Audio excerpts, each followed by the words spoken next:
नमस्कार। ऑनलाइन कक्षा शिक्षण में आप सभी का हार्दिक स्वागत और अभिनंदन।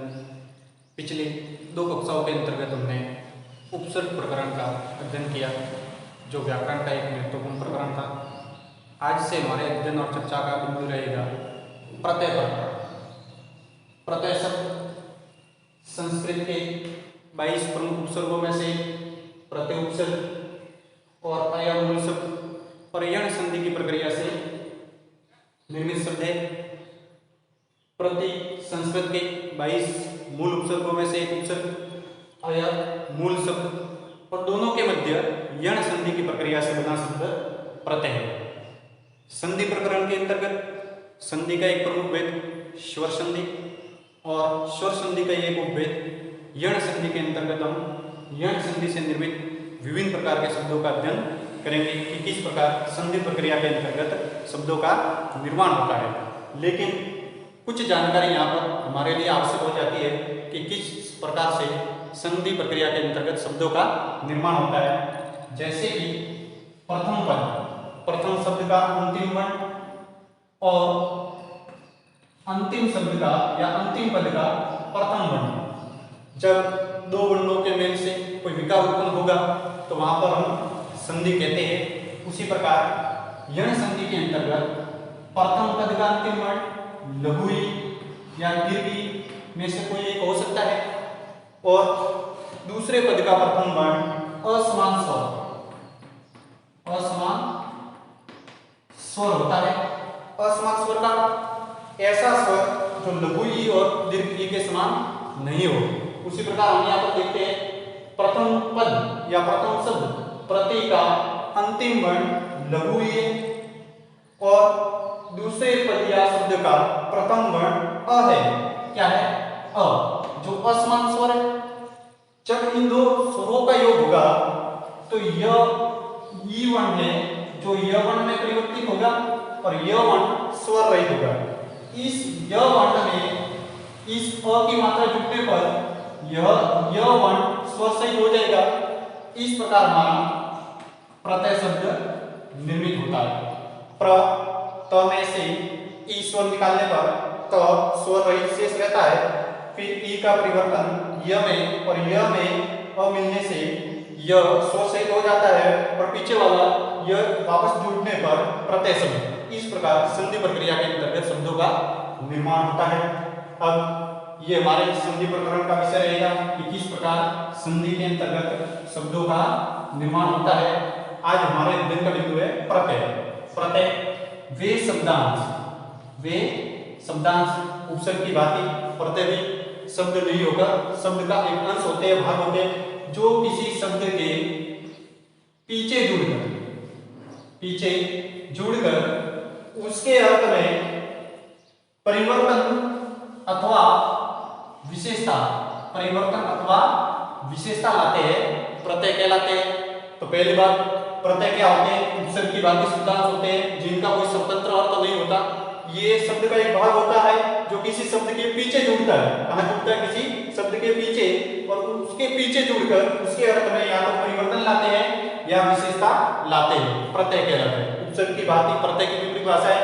उपसर्ग भी शब्दांश, प्रत्यय भी शब्दांश, दोनों जुड़ते हैं शब्द के आगे और पीछे। उपसर्ग जुड़ता है शब्द के आगे और प्रत्यय जुड़ता है शब्द के पीछे। दोनों करते हैं शब्द के अर्थ में या तो परिवर्तन या विशेषता लाते हैं। जैसे उदाहरण के द्वारा समझेंगे तो हमारे पास एक मूल शब्द है दुकान और उसके पीछे जुड़ने वाला प्रत्यय है दा। दोनों के योग से बना शब्द है दुकानदार। दूसरा मूल शब्द है पढ़ और पीछे जुड़ने वाला प्रत्यय है आई। उसी प्रकार दोनों के योग से बना शब्द है पढ़ाई। इस प्रकार हमने उपसर्ग की परिभाषा को जाना। अब हमारे सामने दूसरा प्रश्न आता है कि प्रत्यय के कितने भेद हैं। तो प्रत्यय दो प्रकार के होते हैं। कौन कौन से प्रत्यय होते हैं? कृत प्रत्यय, दूसरा है तद्धित प्रत्यय। कृत प्रत्यय कौन से होते हैं? तो वे प्रत्यय जो क्रिया के पीछे जुड़कर उसके अर्थ में या तो परिवर्तन लाते हैं या विशेषता लाते हैं, वे कृत प्रत्यय कहलाते हैं। और वे प्रत्यय जो शब्दों के पीछे जुड़कर परिवर्तन लाते हैं या विशेषता प्रकट करते हैं, तद्धित प्रत्यय कहलाते हैं। अब हम आगे एक एक प्रत्यय पर विस्तार से चर्चा करेंगे कि कौन से कृत प्रत्यय होते हैं और कौन से तद्धित प्रत्यय होते हैं।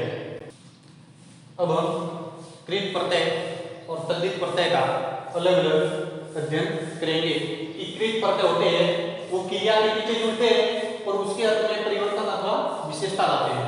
वे प्रत्यय जो क्रिया के पीछे जुड़कर उसके अर्थ में परिवर्तन या विशेषता लाते हैं कृत प्रत्यय कहलाते हैं।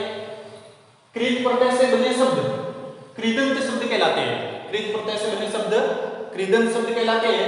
कृदंत शब्द संधि से निर्मित है और यहाँ पर व्यंजन संधि है कृत, जिसमें अंतिम वर्ण त स्वर रहित है और आगे सघोष वर्ण है, जहां पर प्रथम वर्ण अपने ही वर्ग के तीसरे वर्ण में और त वर्ग का तीसरा वर्ण द त थ द में परिवर्तित हो जाता है। इस प्रकार कृत प्रत्यय से बने शब्दों को हम कृदंत शब्द कहते हैं।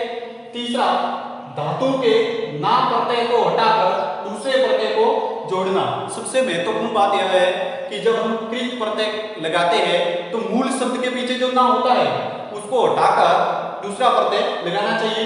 जैसे संस्कृत में जो धातु चलती है उसके पीछे जब हम ना लगाते हैं तो वो हिंदी की क्रिया बन जाती है। जैसे पट धातु जिसका अर्थ होता है पढ़, और इसके पीछे जब हम ना जोड़ते हैं तो यह बन जाती है हिंदी की क्रिया पढ़ना। और कृत प्रत्यय क्रिया के साथ जुड़ते हैं तो सबसे पहले हमें इस ना प्रत्यय को हटाना है, उसके बाद दूसरा प्रत्यय जोड़ना है। इससे हमारा व्यवस्थित और सही शुद्ध शब्द निर्मित होगा। इस प्रकार पढ़ और ना हटाकर हमने आई प्रत्यय जोड़ा तो उसका शब्द बना पढ़ाई। दूसरे प्रत्यय तद्धित प्रत्यय। तद्धित प्रत्यय शब्दों के पीछे जुड़ते हैं। कौन से शब्दों के पीछे? तो संज्ञा, सर्वनाम और विशेषण। शब्द प्रयोग और के आधार पर दो प्रकार के होते हैं, विकारी और अविकारी। अविकारी शब्दों के साथ प्रत्यय या उपसर्ग कुछ नहीं जुड़ता, क्योंकि उनकी परिभाषा ही कहती है कि वे शब्द जो लिंग, वचन, कारक, काल इत्यादि के आधार पर परिवर्तित नहीं हो, तो जो परिवर्तित ही नहीं होंगे उनमें उपसर्ग या प्रत्यय नहीं जुड़ सकते। और दूसरे शब्द है शब्द विकारी। विकारी शब्द चार प्रकार के होते हैं, संज्ञा, सर्वनाम, विशेषण और क्रिया। उसमें से तीन शब्दों संज्ञा, सर्वनाम और विशेषण के साथ तद्धित प्रत्यय जुड़ते हैं और क्रिया के साथ कृत प्रत्यय। इस प्रकार विकारी शब्दों के साथ ही प्रत्यय या उपसर्ग जुड़ते हैं। तद्धित प्रत्यय से बने शब्द तद्धितांत कहलाते हैं। यहाँ पर भी दीर्घ संधि, स्वर संधि का उदाहरण है। तद्धित प्लस अंत अ और अ मिलकर बनता है आ। तो इस प्रकार तद्धित प्रत्यय से बने शब्दों को हम कहते हैं तद्धितांत और कृत प्रत्यय से बने शब्दों को हम कहते हैं कृत प्रत्यय। अब हम जानेंगे कि प्रत्यय जब मूल शब्द में जोड़ते हैं तो वहां पर कौन कौन सी बातें हमें ध्यान में रखनी चाहिए, अन्यथा हमारा शब्द है वो अशुद्ध हो जाएगा। अब हम प्रत्यय जोड़कर नए शब्द बनाने के महत्वपूर्ण नियमों का अध्ययन करेंगे कि किस प्रकार के प्रत्यय किस प्रकार मूल शब्द में जोड़े जाते हैं। यदि प्रत्यय स्वर वर्ण से प्रारंभ होने वाला हो तो मूल शब्द के बाद जो स्वर है उसकी क्या लगाई जाती है? मात्रा लगाई जाती है। और यदि व्यंजन वर्ण से प्रारंभ होने वाला प्रत्यय हो तो मूल शब्द के बाद व्यंजन का सीधा सहयोग किया जाता है, जिसको हम उदाहरण के द्वारा समझेंगे। जैसे हमारा मूल शब्द है पाठ और प्रत्यय है स्वर से प्रारंभ होने वाला। अब यहाँ पर प्रत्यय अवर्ण और अवर्ण क्या है? स्वर, जिसमें मूल शब्द के अंतिम स्वर को हटा देंगे तो ठ कैसा रह जाएगा? स्वर रहित, और उसमें अप जोड़ेंगे तो हमारा शब्द बनेगा पाठ। उसी प्रकार लिख शब्द में आवट प्रत्यय, आवट में भी आ स्वर वाला प्रत्यय जोड़ने से क्या बनेगा?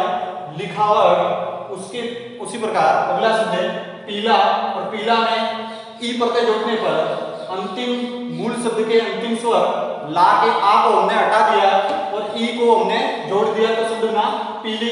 इसी प्रकार भारत में ई प्रत्यय जोड़ने पर बना भारतीय। तो हम कह सकते हैं कि मूल शब्द के बाद स्वर से प्रारंभ होने वाला प्रत्यय हो, स्वर से प्रारंभ होने वाला प्रत्यय हो तो उसमें अंतिम वर्ण में, मूल शब्द के अंतिम वर्ण में स्वर की मात्रा को जोड़ दिया जाता है। और उसी प्रकार यदि व्यंजन से प्रारंभ होने वाला प्रत्यय हो तो उसकी कोई मात्रा होती नहीं, इसलिए हम उस मूल शब्द में उसकी मात्रा को जोड़ नहीं पाते, वहां पर केवल सहयोग करवाया जाता है। जैसे हमारे पास मूल शब्द पालन और हार प्रत्यय, हार प्रत्यय व्यंजन से प्रारंभ होने वाला है, इसलिए हम इसकी कोई मात्रा लगा नहीं सकते हैं और यहाँ पर हमारा शब्द बनेगा पालनहार। दूसरा है दुकानदार, यहाँ पर मूल शब्द दुकान और प्रत्ययदार जहां पर प्रत्यय व्यंजन वर्ण द से प्रारंभ होने वाला है, उन दोनों का संयोग करवाएंगे तो क्या बनेगा? दुकानदार। अब हमने दो बातें जानी कि स्वर वाले प्रत्यय मूल शब्द में किस प्रकार जोड़कर नए शब्द बनाए जाते हैं और व्यंजन वाले प्रत्यय मूल शब्द में जोड़कर किस प्रकार नए शब्द बनाए जाते हैं। स्वर वाला प्रत्यय हो तो मूल शब्द में उसकी मात्रा जोड़ी जाती है और व्यंजन वाला प्रत्यय हो तो उसके बीच में क्या करवाया जाता है? संयोग करवाया जाता है। तीसरा नियम है प्रत्यय लगाकर नए शब्द बनाने का कि जब प्रत्यय जोड़कर नए शब्द बनाए जाते हैं तो संधि कार्य हमेशा कभी नहीं करना चाहिए, क्योंकि संधि कार्य कर दिया तो वहां पर अशुद्ध शब्दों का निर्माण हो जाएगा।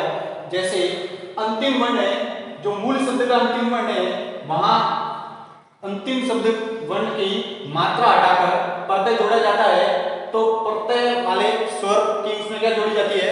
मात्रा जोड़ी जाती है। जैसे मूल शब्द है हमारे पास लूट और प्रत्यय है एरा। लूट मूल शब्द है और प्रत्यय है एरा, इससे निर्मित शब्द है लुटेरा जो क्या है? शुद्ध है। दूसरा मूल शब्द है हमारे पास भारत और प्रत्यय है ईय, इससे बना शब्द है भारतीय, ये क्या है? शुद्ध। यदि हम यहाँ पर संधि कार्य कर देंगे और लूट प्रथम पद है, इसका अंतिम वर्ण अ और दूसरे पद का प्रथम वर्ण ए, दोनों के मध्य यदि हमने संधि कार्य कर दिया तो लुटेरा बन जाएगा, जो क्या है हमारे पास? अशुद्ध शब्द। जबकि शुद्ध शब्द क्या है? लुटेरा। दूसरा भारत और ईय प्रत्यय जोड़ने से बना शब्द है भारतीय।